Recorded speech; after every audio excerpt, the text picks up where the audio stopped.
Hi hello ನಮಸ್ಕಾರ ಗೆಳೆಯರೆ, ನಿಮ್ಮೆಲ್ಲರಿಗೂ ನಮ್ಮ ಚಾನಲ್ ದಿವ್ಯ ಜ್ಯೋತಿರ್ಗೆ ಸ್ವಾಗತ. ನೀವಿನ್ನು ನಮ್ಮ ಚಾನಲ್ ಸಬ್ಸ್ಕ್ರೈಬ್ ಮಾಡ್ಕೊಂಡಿಲ್ಲ ಅಂತಂದ್ರೆ ಈ ಕೂಡಲೇ ಕೆಳಗೆ ಕಾಣ್ತಾರೋ ಸಬ್ಸ್ಕ್ರೈಬ್ ಬಟನ್ ಕ್ಲಿಕ್ ಮಾಡಿ, ನಂತರದಲ್ಲಿ ಬೆಲ್ ಐಕಾನ್ ಕ್ಲಿಕ್ ಮಾಡಿ, ಹಾಗೆ ಆಲ್ ಅಂತ ಕೊಟ್ಟರೆ ನೀವು ನಾವು ಅಪ್ಲೋಡ್ ಮಾಡೋ ಎಲ್ಲ ಹೊಸ ವಿಡಿಯೋಗಳು ನಿಮಗೆ ಅತಿ ಶೀಘ್ರದಲ್ಲಿ ನೋಟಿಫಿಕೇಶನ್ ಅಲ್ಲಿ ಕಂಡು ಬರುತ್ತೆ. ಅದನ್ನ ನೀವು ಕ್ಲಿಕ್ ಮಾಡೋ ಮೂಲಕ ವಿಡಿಯೋನ ಬೇಗನೆ ನೋಡಿ ವಿಷಯನ ತಿಳ್ಕೋಬಹುದು. ಮತ್ತೊಮ್ಮೆ ನಿಮ್ಮೆಲ್ಲರಿಗೂ ಪಂಡಿತ್ ಸುದರ್ಶನ್ ಭಟ್ ಮಾಡ್ತಾ ಇರುವಂತ ನಮಸ್ಕಾರಗಳು. ಇವತ್ತಿನ ವಿಷಯದಲ್ಲಿ ನಾವು ಜನ್ಮಾಂತರಗಳ ಒಂದು ಪಾಪ ಕರ್ಮಗಳನ್ನು ಹೇಗೆ ತೊಳಿಬಹುದು, ಅಂದ್ರೆ ಪಾಪ ಕರ್ಮಗಳಿಂದ ನಾವು ಹೇಗೆ ಮುಕ್ತಿಯನ್ನ ಹೊಂದಬಹುದು ಅನ್ನುವಂತ ಒಂದು ವಿಚಾರ ಅಂತ ತಿಳಿಯೋಣ.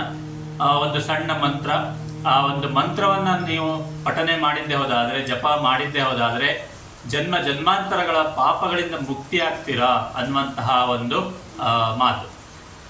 ಓಕೆ, ಸೊ ಎಲ್ಲರೂ ಯೋಚನೆ ಮಾಡ್ತೀರಾ, ನಾನು ಏನು ಪಾಪ ಕರ್ಮ ಮಾಡಿದ್ನೋ, ನಾನು ಅನ್ಕೊಂಡಿದ್ದಾಗ್ಲಿಲ್ಲ, ಇದಾಗ್ಲಿಲ್ಲ. ಯಾವುದು ಕೂಡ ಈಗಿನ ಜನ್ಮ ಅಂತ ಅಲ್ಲ, ನಿಮ್ಮ ಹಿಂದಿನ ಜನ್ಮದಲ್ಲಿ ಮಾಡಿರುವಂತಹ ಕರ್ಮಫಲ ಶೇಷ ಏನಿರುತ್ತೋ ಅದನ್ನ ನೀವು ಅನುಭವಿಸ್ತಾ ಇರ್ತೀರಾ. ಹಾಗಾಗಿ ನೀವು ಏನೇ ತೊಂದರೆಯನ್ನು ಅನುಭವಿಸ್ತಾ ಇದ್ರೆ ಅದಕ್ಕೆ ಮುಖ್ಯ ಕಾರಣ ಕೇವಲ ಈಗಿನ ಒಂದೇ ಜನ್ಮದ ಅಲ್ಲ, ಹಿಂದಿನ ಜನ್ಮದ ತೊಂದರೆಗಳು ಕೂಡ ಇರುತ್ತೆ.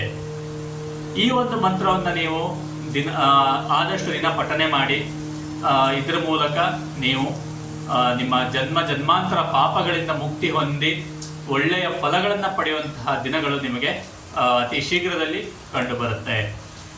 ಯಾವುದಪ್ಪ ಮಂತ್ರ ಅನ್ನೋಂತ ನೋಡೋದಾದ್ರೆ, ಓಂ ನಮೋ ಭಗವತೆ ವಾಸುದೇವಾಯ. ಇದನ್ನ ನೀವೆಲ್ಲರೂ ಕೇಳಿರ್ತೀರಾ, ಆದರೂ ಈ ಮಂತ್ರದ ಫಲ ಹಾಗೂ ಪ್ರಭಾವ ಹೇಗಿದೆ ಅನ್ನುವಂಥದ್ದನ್ನ ತಿಳ್ಕೊಳ್ಳಿ.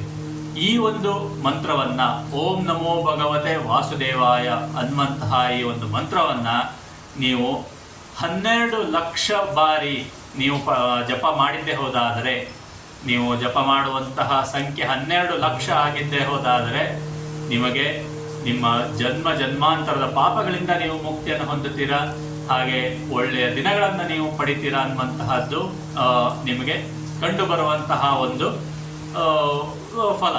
ಅದು ಒಂದು ವಿಷ್ಣುವಿನ ನಾಮ ಜಪದಲ್ಲಿರುವಂತಹ ಒಂದು ಫಲ. 12 ಲಕ್ಷ ಬಾರಿ ನೀವು ಜಪ ಮಾಡಿ ಅದರ ಫಲವನ್ನ ನೋಡಿ ಎಷ್ಟು ಒಂದು ಧನಾತ್ಮಕ ಅಂಶಗಳು, ಪಾಸಿಟಿವ್ ವೈಬ್ ನಿಮ್ಮ ಸುತ್ತ ನಿಮ್ಮಲ್ಲಿ ಕಂಡು ಬರುತ್ತೆ ಅನ್ನುವಂಥದ್ದನ್ನು ತಿಳ್ಕೊಳ್ಳಿ ಅಂತ ಹೇಳ್ತಾ, ಮತ್ತೊಮ್ಮೆ ನಿಮ್ಮೆಲ್ಲರಿಗೂ ನಮ್ಮ ಚಾನೆಲ್ ಅನ್ನು ಸಬ್ಸ್ಕ್ರೈಬ್ ಮಾಡ್ಕೊಳ್ಳಿ ಅಂತ ಹೇಳ್ತೇನೆ. ಅಥವಾ ಇದು ಬೇರೆ ಯಾರಾದರೂ ನಿಮಗೆ ಒಳ್ಳೆಯ ಒಂದು ವಿಷಯವನ್ನು ತಿಳಿಸ್ಕೊಡ್ಬೇಕು ಅನ್ನುವಂಥದ್ದಿದ್ರೆ ನಮ್ಮ ಚಾನಲ್ ಅನ್ನ ಅವ್ರ ಜೊತೆ ಶೇರ್ ಮಾಡ್ಕೊಳ್ಳಿ, ಸಬ್ಸ್ಕ್ರೈಬ್ ಮಾಡ್ಕೊಳ್ಳಿಕ್ಕೆ ಹೇಳಿ. ನಿಮ್ಮ ಕುಟುಂಬಸ್ಥರಿಗೂ ಹಾಗೆ ಗೆಳೆಯರಿಗೂ ಒಳ್ಳೆಯದನ್ನ ಬಯಸಿ, ಯಾವತ್ತು ಹಾಗೆ ನಿಮ್ಮ ಸುತ್ತಮುತ್ತ ಒಳ್ಳೆಯದನ್ನ ಬಯಸಿ ಅಂತ ಹೇಳ್ತಾ, ಮತ್ತೊಮ್ಮೆ ನಿಮ್ಮೆಲ್ಲರಿಗೂ ಧನ್ಯವಾದಗಳು.